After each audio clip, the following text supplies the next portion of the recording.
हिंदी फिल्मों में नायक नायिका खलनायक के अलावा चरित्र कलाकार भी होते हैं जो कथानक को चलाने और बढ़ाने में महत्वपूर्ण भूमिका निभाते हैं। आम दर्शक की जानकारी नायक नायिका और खलनायक तक ही सीमित रहती है।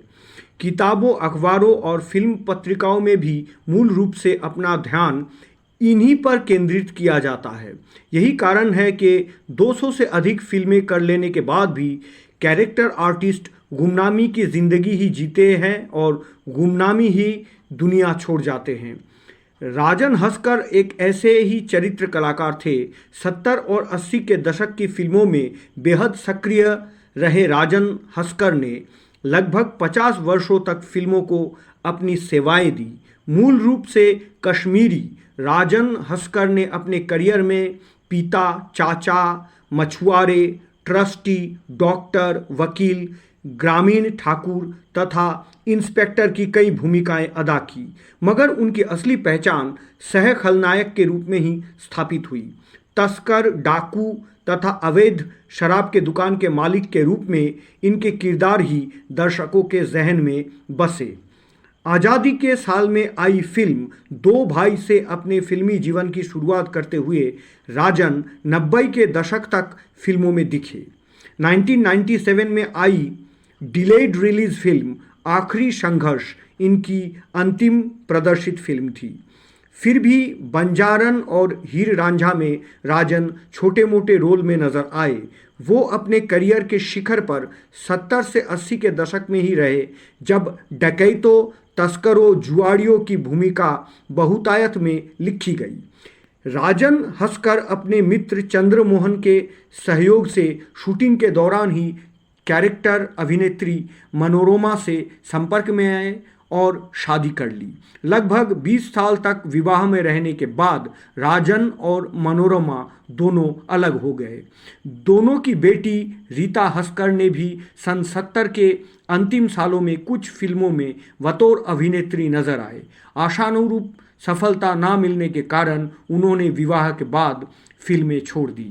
राजन हस्कर फिल्में करते रहे और इन्हीं दिनों में उन्होंने डॉन, लोक परलोक जैसे फिल्मों में यादगार भूमिकाएं अदा की। बहुत संभव है कि भूमिकाएं या रोल्स राजन हस्कर को ध्यान में रखकर न लिखी जाती हो, मगर जो भी भूमिकाएं उन्होंने निभाई उसे किसी और अभिनेता से बदलकर देखा नहीं जा सकता। राजन हस्कर ने बतौर सहयोगी निर्माता भी अपनी किस्मत आजमाए। आधी रात के बाद, प्यार का सपना तथा रेशम की डोरी ऐसे ही कुछ फिल्में हैं। इनमें 1974 में रिलीज हुई धर्मेंद्र, सायरा बानू स्टारर रेशम की डोरी इन तीनों में सबसे यादगार फिल्म रही।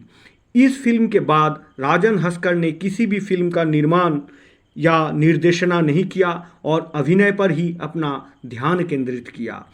बहुत संभव है कि भूमिकाएं या रोल्स राजन हस्कर को ध्यान में रखकर न लिखी जाती हो, मगर जो भी भूमिकाएं उन्होंने निभाई उसे किसी और अभिनेता से बदलकर देखा नहीं जा सकता। 90 का दशक आते आते फिल्मों के चरित्र कलाकार या कैरेक्टर आर्टिस्टों की भरमार हो गई।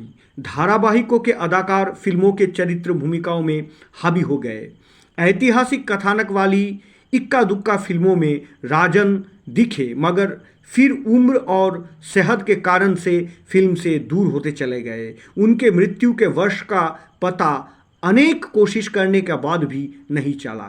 राजन हस्कर हिंदी फिल्मों का चेहरा थे, जिसका नाम भले ही दर्शकों की जुबान पर नहीं आया, मगर उनका चेहरा, उनकी अदाकारी आज भी लोगों के जहन में खुदी हुई है।